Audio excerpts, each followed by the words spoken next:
Hi, I'm Jason, 35, and last week my 13-year-old son corrected my wife during a math lesson, and it broke my entire marriage wide open. Thursday evening, our house was the usual chaos cocktail, one kid puking, another pretending long division was a hate crime, and my wife clinging to her last strand of sanity like it owed her money. I was elbow deep in vomit cleanup, thank you, toddler stomach bug, when I heard her voice from the kitchen sharpening like a blade. Okay, what's 7 times 7? She asked our daughter. Long pause. A shuffle of paper. 37? Our 9-year-old offered. My wife, clearly hanging by a thread, sighed. Close. It's 47. That's when my 13-year-old Liam piped up from the next room. No, Mom. It's 49. And the house cracked open. Shut up and go upstairs, she snapped, voice like a whip crack. Dead silence.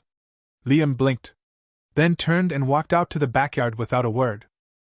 I finished wiping vomit off the floor and followed him out, still clutching a Spider-Man towel. Dad, I was right. It's 49. I nodded. I know, bud. She's just stressed. It wasn't about the math. But it is 49. He just kept saying that, like it was the one thing in the world he could anchor to. Like if he said it enough, it would somehow fix everything. Back inside, I found my wife in our bedroom, sitting on the edge of the bed, fists clenched. She looked up like I was her next math problem. She was struggling, she said. And he interrupted. He always interrupts. He corrected an error, I said gently. And you'd already made the mistake before he said anything. That broke her. She started crying, sharp, angry sobs. I hugged her, told her I loved her. But when I asked if she'd apologize to Liam, she refused. Said he was rude. Said he needed to learn his place. I told her telling our son to shut up wasn't okay. I told her I'd lose respect for her if she couldn't admit when she was wrong. She didn't scream. She didn't argue. She just froze. Cold. She's barely spoken to me or Liam since. And that, apparently, was just the beginning. By Saturday morning, it felt like we were living in a Cold War. My wife wasn't speaking to me or Liam. Not out of anger, but something worse. Indifference. Like we were wallpaper. Like we didn't exist. She'd only speak to our 4-year-old and our daughter. She made pancakes. She braided hair. She sang along with "Let It Go," while ignoring the actual child who could recite the multiplication table in his sleep. Liam didn't complain. Not directly. But he hovered. He lingered in doorways like he was waiting for her to acknowledge him. Just once. But she didn't. Not even a glance. He could have been a ghost. I tried to bring it up again. I told her. He's a kid. He was trying to help. She didn't even look up from folding towels. He embarrassed me. He was right. And you think that matters more than how I felt? She snapped. There it was. The temperature dropped again. Saturday afternoon, she took our daughter and toddler to the library without a word. Didn't even tell Liam where she was going. When I told him, he just said, I guess she hates me. That hit me like a gut punch. I told him no, of course not, that she was just overwhelmed. He stared at the ground and said, but I was right, and she told me to shut up. And he was right. Again. That night, after I put the kids to bed, I knocked on the bedroom door. She was inside, lights off, scrolling her phone. I sat on the floor outside and said, we need to talk. She didn't open the door. I said, I'm serious. We can't ignore each other forever. Still nothing. So I said the only thing I knew would get through. If you keep shutting us out, I'll call your sister. Or mine. You need help. 5 seconds later, the door flew open and she was furious. You think threatening me with people is going to fix this? No, I said. But pretending this isn't happening definitely won't. And that's when she cracked wide open. I am drowning, she said. I hate coming home. I dread it. Every day I walk through that door and I feel like there's nothing left of me. And Liam, he never shuts up. He pushes and never listens. I'm tired, Jason. I am so tired. I didn't even get a word in before she added. And you're always on his side. So I said, I'm not on his side. I'm on the side of right. You were wrong. And you can't refuse to apologize just because it hurts your pride. And then she said the line I'll never forget. He's not like the others. He's been a problem since the beginning. I think I stopped breathing. That's when I realized this wasn't about one correction. This had been building for years. Sunday night, she took the toddler and left for a hotel. No warning. No plan. Just a text, taking Caleb with me for a few days. I need space. I stared at it like she just filed for divorce. I didn't even know how to explain it to the kids. I told Liam and our daughter their mom was taking a little vacation. Our daughter nodded like that made sense. Liam gave me a look that could cut glass. He didn't say anything.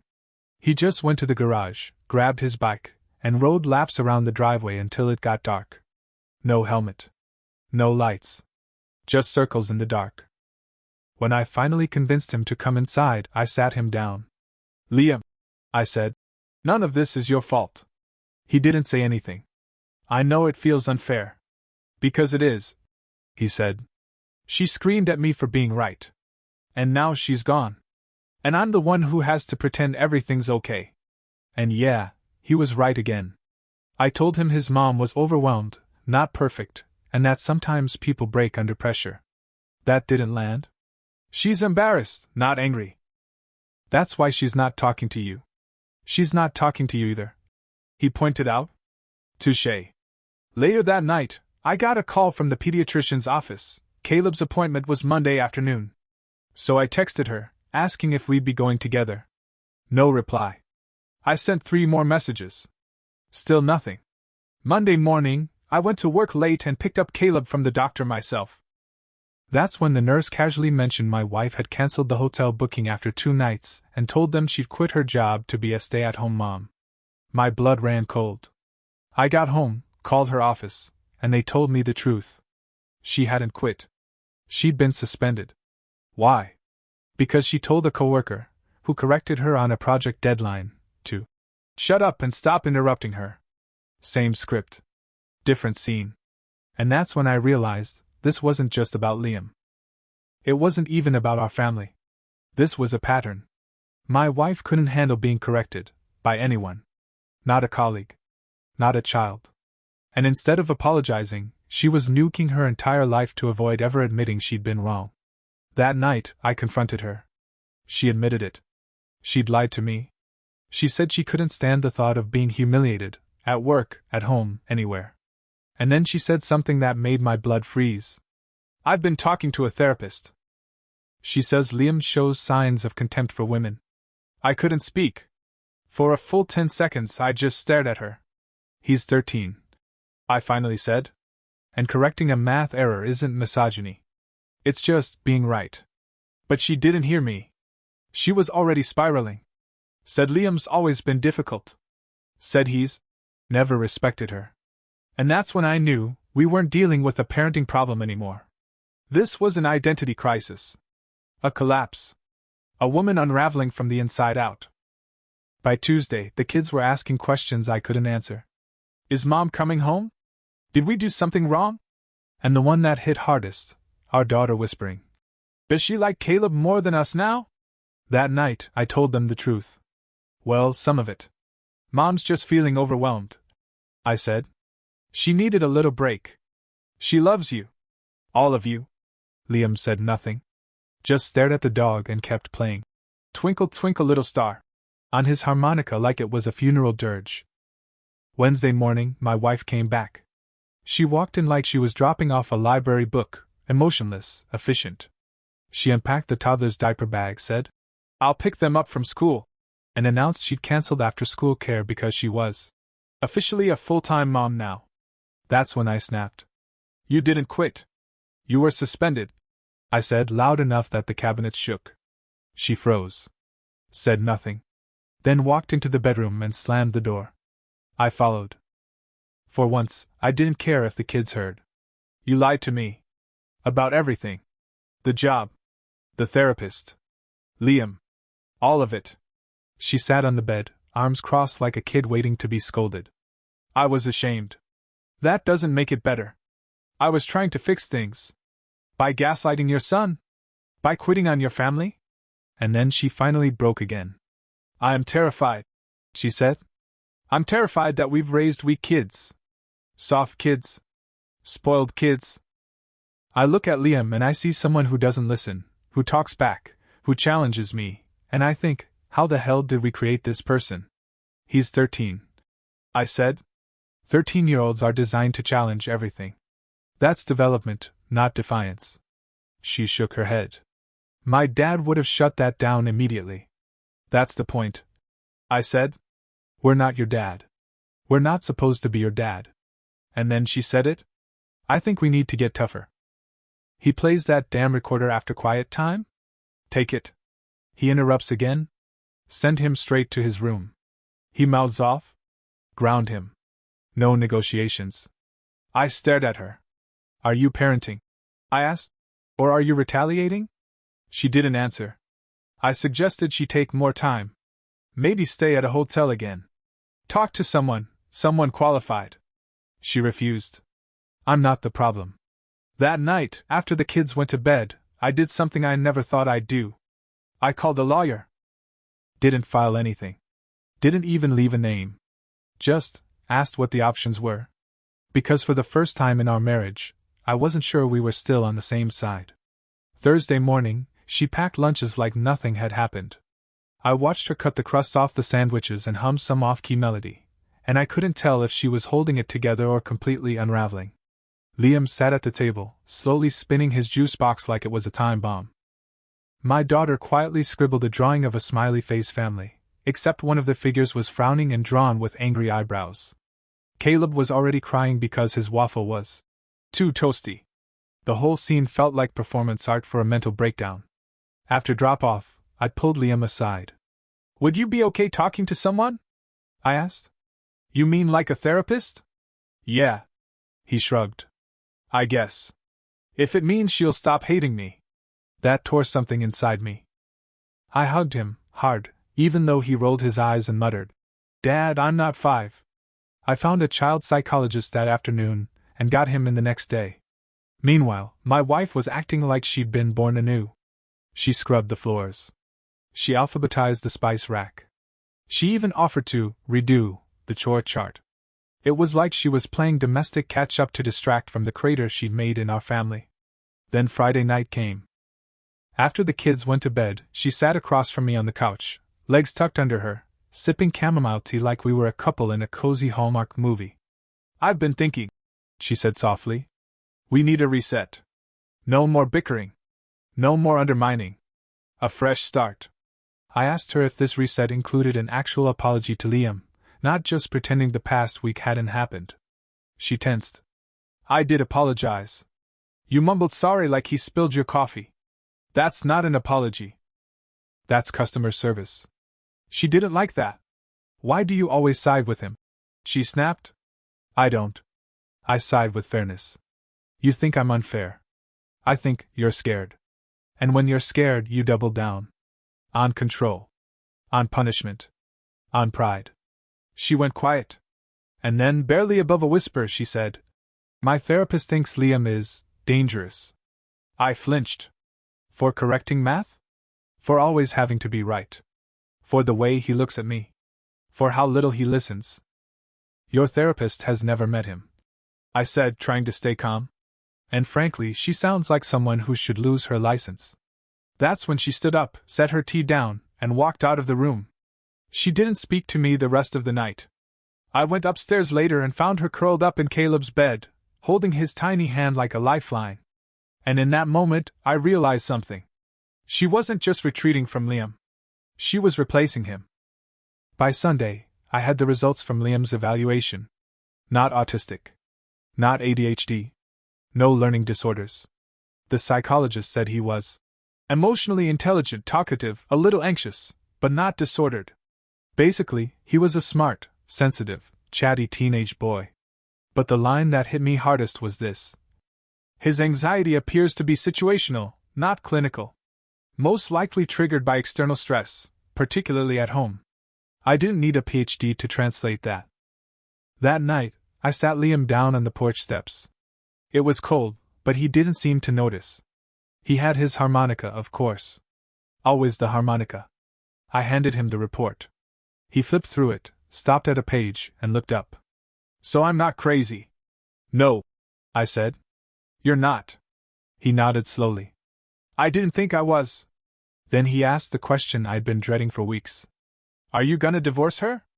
I didn't answer. Not right away. I looked up at the sky. Cold, blank, cloudless.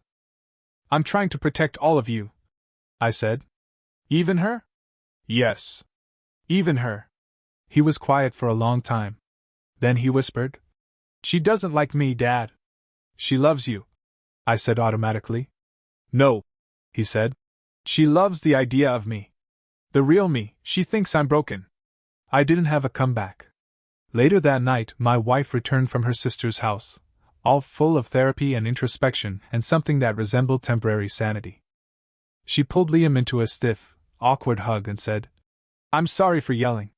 He mumbled. It's fine. But it wasn't. The next day, she told me she was feeling better. That she was seeing things more clearly. That she realized her real issue wasn't the kids, it was her fear of failure. I wanted to believe her. I did. But then she said, I just worry we're raising soft, spoiled kids. Maybe if we'd been stricter earlier. And just like that, I knew nothing had actually changed. She didn't want peace. She wanted control. Control over the noise, the mess, the interruptions. Over reality itself, if she could get it. I asked her, What happens when Liam interrupts you again? I'll handle it, she said. How? I don't know yet. Not good enough. So that night, while she slept, I did the unthinkable. I made a parenting journal. A private one. Every outburst. Every cold shoulder. Every insult or moment of emotional withdrawal. Documented. Not because I wanted to build a case. But because I was starting to realize I might have to. Tuesday morning, I woke up to the sound of laughter. It was coming from the kitchen. Our daughter and Liam were trying to make pancakes, and failing miserably. Flour on the counter, eggshells in the batter, syrup in someone's hair. Caleb was in his high chair clapping like it was dinner theater. For a second, I just stood there in the hallway, listening. It felt like a house again. Not a minefield. Then my wife walked in, saw the mess, and froze like someone had thrown a grenade. She didn't yell. She didn't even speak. She just grabbed a sponge and started scrubbing the counter like it owed her an apology. I stepped in before things could spiral. Hey, I said gently. They're just having fun. We just cleaned this kitchen. She muttered. It's Sunday, I said. Let it go. I can't let it go, she hissed. Because if I don't hold the line, no one will. That's how we got here in the first place. Liam heard her. Of course he did. He looked up and said, We can clean it up. You don't have to do everything. She didn't respond. Just kept scrubbing. Later that night, after the kids were in bed, I finally showed her the journal. Her face turned to stone. You're tracking me? No, I said. I'm documenting what our kids are experiencing. In case I ever need to protect them. Her voice dropped. From me? If it comes to that, I said quietly. Yes. It was like I'd slapped her. She stood up, shaking. You think I'm dangerous? I think you're unstable, I said. And I think your refusal to admit fault or accept help is putting our kids at risk. She stared at me. You bastard. I don't need you to like me right now. I need you to get better. For them. She grabbed her coat. I'm staying at my sister's again. You should, I said. And maybe stay longer this time. She stopped in the doorway. You think you can turn them against me? No, I said. I think you already did that. She slammed the door so hard a picture frame fell off the wall. 10 minutes later, Liam came downstairs holding his harmonica. Did she leave again? Yeah. He sat next to me on the couch. Good. I didn't know whether to feel relief or heartbreak. Maybe both. And that's when I realized I wasn't trying to save our marriage anymore. I was trying to save my son. She came back 2 days later. Not with flowers or an apology. Not with humility or warmth. Just a duffel bag, a tight-lipped expression, and an aura of simmering martyrdom like she'd just done something noble and hard. She didn't even ring the bell. She used her key and walked in like she still lived here, which, to be fair, she did. But it didn't feel like home anymore. Not to any of us. The first thing she said wasn't hi or, "How are the kids?" She walked past me, dropped her bag by the stairs, and said, "I talked to my therapist. She says you're emotionally manipulating me." I almost laughed. But not because it was funny. It was the kind of laugh you let out when your brain's about to break and you're trying to keep from screaming. She also said, she continued, that journaling about your partner's flaws to build a case against them is a form of narcissistic abuse. She said that without even knowing why I started the journal? She knows why. I told her everything. You told her the version of everything that makes you look good. She's a licensed therapist. And yet she's calling our 13-year-old dangerous for correcting a math error. I snapped. So forgive me if I'm not ready to take her word as gospel. She went quiet then. Not because I won. But because I triggered the silent treatment, her favorite method of emotional warfare. It was like a button I couldn't stop pressing. Liam came home from school a few hours later. The moment he saw her car in the driveway, he visibly deflated. The boy who used to bound through the door talking about birds, clouds, harmonicas, whatever popped into his head, he just dropped his backpack on the floor and asked, "Is she staying long?" I had no answer. That night, the house felt like a stage set. The kids whispered, the dogs sulked under the table, and dinner was eaten with the careful politeness of a hostage negotiation. I watched Liam try. He asked how Caleb was feeling, if our daughter still liked the book they were reading, if Mom had a good day. She answered the first two. Ignored the third. He put down his fork, wiped his mouth, and quietly excused himself. And I watched her, watching him go, but refusing to see him. The next day, I told her I'd scheduled a follow-up meeting with the child psychologist. For what? For me. I want to understand how to parent a sensitive kid better. She rolled her eyes. He's not sensitive. He's just spoiled. No, I said. He's sensitive because he's been treated like he's spoiled. She glared at me. You always take his side. I'm not on sides. I'm on truth. And the truth is, you're scared of being wrong. I'm scared of losing control. She snapped. And you already have. And there it was. The moment of truth. A silence that filled the room like water. She crossed her arms. So what, Jason? You want a divorce? I want peace, I said. But I'll settle for safety. That night, I told Liam everything. Not every gruesome detail, but enough. That I'd talked to a lawyer. That I was exploring custody options. That I'd documented everything to protect him and his siblings. He nodded slowly. What if she fights you? She will. What if she wins? I looked him in the eye and said, then I'll fight harder.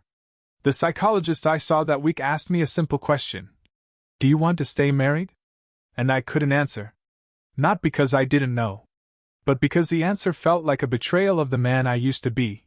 The man who fell in love with a sharp, confident woman in the back row of a college seminar. The man who thought they were building something unbreakable. The man who believed parenting was just love plus effort equals happy kids. But parenting is harder than that. It's relentless and humbling and terrifying. It pulls your soul through the ringer and holds up a mirror that shows every ugly part of you thought you'd buried. And it reveals, slowly and cruelly, who's willing to grow and who just wants control. My wife had become the latter. And me? I was done watching my kids shrink to fit her moods. 2 weeks later, I made my move. Not divorce. Not yet. I filed for temporary separation. Legal custody share remained equal, but with a strong motion for monitored exchanges and full documentation. My lawyer said it was smart. Not aggressive, but prepared. When I told her, she laughed bitterly. You're ruining this family. No, I said. I'm saving it from you. That night she screamed. Cried. Called me cruel, cowardly, spineless. Said I was poisoning our kids against her. Then she packed her bag and went to stay with her sister, again. Liam didn't ask where she went this time. He just cleaned his harmonica with a Q-tip and asked me what we were making for dinner. We made spaghetti. From scratch. Sauce and everything. Our daughter made a salad with ranch and croutons. Caleb stacked forks on his high chair tray like tiny trophies. Liam played music after dinner while our dog howled like he was auditioning for a Disney movie. We laughed. We were full. We were safe. And for the first time in weeks, maybe months, it felt like home again. The future's not fixed. I don't know what custody will look like long term, or how deep her refusal to change really goes. But I do know this. I'm not walking on eggshells anymore. And neither are my kids.